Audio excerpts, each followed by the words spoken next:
birth. I'm just trying to understand. I'm thoroughly confused. So you're born, I'm talking about biology, male, female, and what else? I believe that intersex is also acknowledged. But again, I'm not a doctor here. What I can And say what does intersex mean? is that there's a difference between sex and gender. And I think in these conversations, we're conflating the two.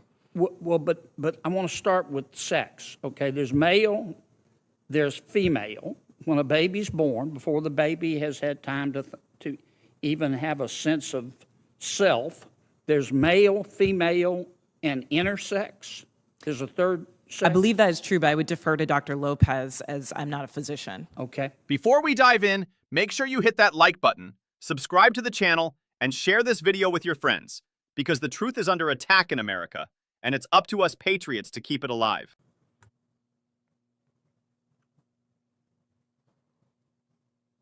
Senator Kennedy. Thank you, Mr. Chairman, and thanks to all of our witnesses here today. Ms. Robinson, I want to follow up by trying to understand your answer to one of Senator Cruz's questions. And this is really a question, not a suggestion. Do I understand your position to be that there are two sexes, but there can be more than two genders? I wouldn't even say two, and we've got Dr. Lopez here as well, but there's also the definition of intersex. I think that often in these conversations we're conflating sex and gender, and I do want to affirm here that trans women are women. That is their gender. Okay, but I'm trying to understand. Do you make a distinction between sex and gender? Yes, sir. Okay, explain that. Do you think there are more than two sexes? I believe that there's a definition for intersex as well that I want to acknowledge. But sex is assigned at birth. I'm just trying to understand. I'm thoroughly confused.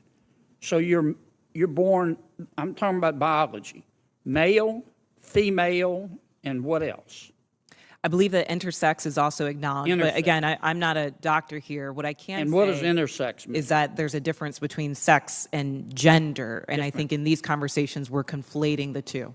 Well, but I want to start with sex, okay? There's male, there's female. When a baby's born, before the baby has had time to even have a sense of self, there's male, female, and intersex. There's a third sex. I believe that is true, but I would defer to Dr. Lopez as I'm not a physician. Okay. And how many genders are there? I think the gender is expansive, and the definitions are always growing. Today I can tell you, I talk to young people that talk about non-binary as more than five. I think the gender is not a binary, is what I'm trying to say. Are there more than five genders? I'm just trying to understand. Are there more than five genders? Well, I think that there was a time where women wearing pants didn't feel like it was appropriate for their gender, and yet I'm wearing pants today. I think that there are ways that we express our gender that are expansive. Are there more than five? I wouldn't subject myself to naming how many genders there are, but what I can say is that gender is a reflection. Number? Excuse me? There's an infinite number of genders? I think depending on your culture, there are a lot of different genders that exist. And I can also say that it's a term that's evolving. If you look at young people today, they really don't lean into the binary of only woman and man. So I think that it's incumbent upon us not to legislate on this, but create space for them to explore what their identities are, what their gender identities are. Let's get back to athletics. I think I understand what you're saying. There are three sexes, male, female, and intersex. I believe that to be true, but again, I'm not a physician. And there are an infinite number of genders because gender is a mental state. Gender is about expression, and I think that there are a variety of ways that you can express your gender. Okay, so there's infinite number. All right, let's go back to the biology. Male, female, boy, girl, okay? Biologically, do males have an advantage over females biologically in sports? Again, I'm not a physician, and I can't speak to that. What's your real world experience? It depends. I mean, there are some people who are born male that I'm faster than if I were to sprint against them, and some that I'm not.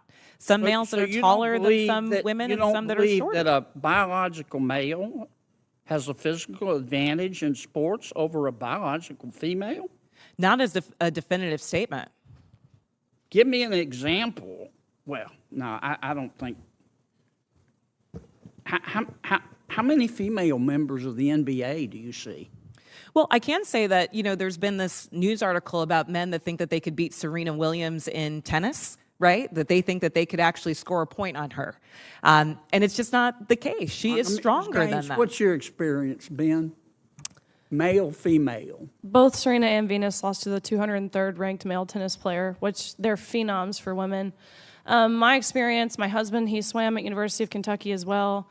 In terms of accolades and in terms of national ranking, I was a much better swimmer than him. He could kick my butt any day of the week without trying. Okay. I just think, Ms. Robinson, I'm trying to understand where you're coming from.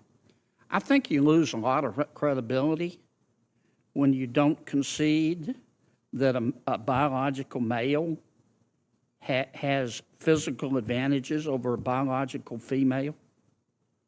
I mean, I just think that's a proven fact, and you really hurt your credibility.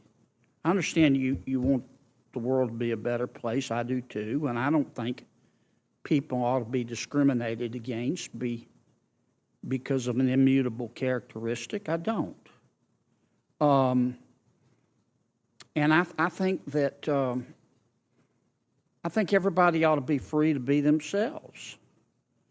And what you do in your bedroom or what I do in my bedroom with a consenting adult is nobody's business. But if what I do in my bedroom with a consenting adult, if I decide I want to tell somebody's child about it, then other people have rights too. And I think parents have rights. And I think biological females have rights to be able to compete fairly in sport, in sports. So I really think you hurt your credibility when you refuse to acknowledge that biological males have an advantage over biological females. It kind of makes me wonder about all your testimony. Thank you, Senator Mr. Chairman. Kennedy. I'm sorry, go ahead.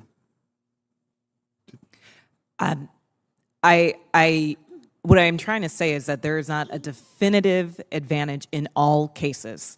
Sir, I don't know if you believe that you could beat Serena Williams in tennis, but I probably think that that's not the case. There are not all cases where all men are physically superior to all women. And at the end of the day, in this conversation, we're not talking about that.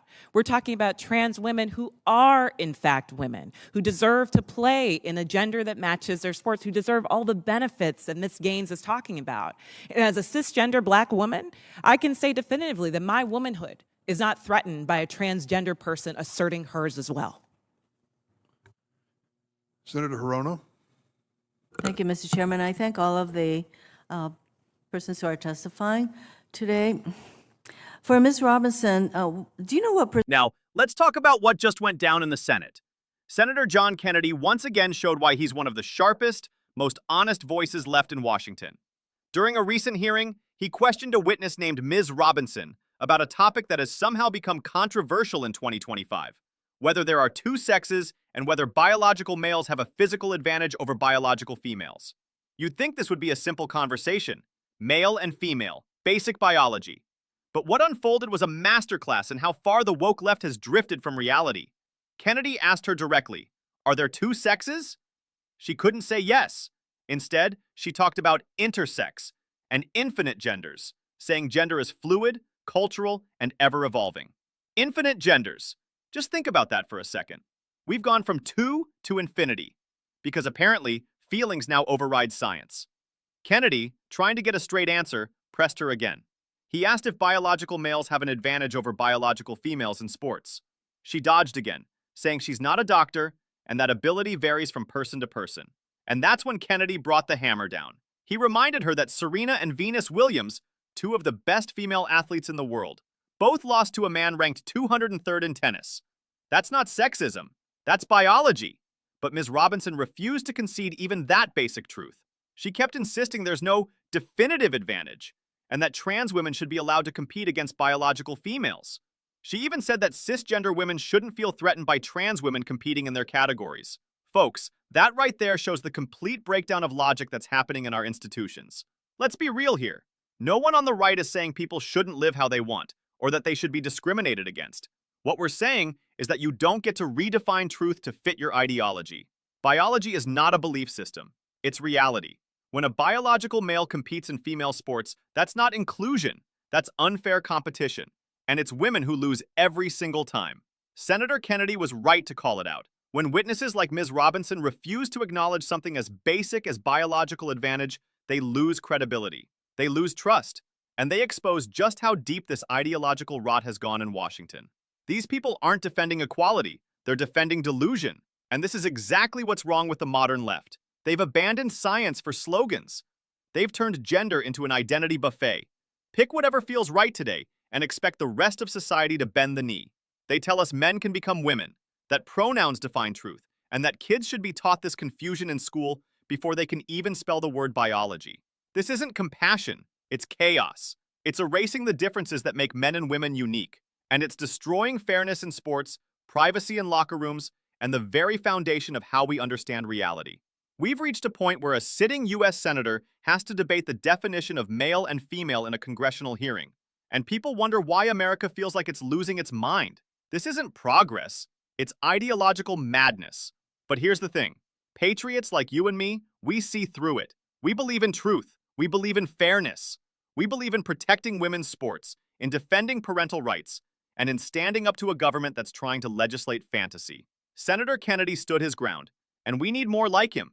Because if we don't defend reality now, we'll lose it forever. So if you agree that truth still matters, that biology is not bigotry, and that America needs to get back to common sense, hit that like button, subscribe, and share this video everywhere. Let's make sure the woke mob hears us loud and clear. We're not backing down, and we're not giving up on truth. Because this fight isn't just about sports or gender. It's about whether our country can still tell the difference between fact and fiction. And as long as we're here, we'll make sure the truth wins.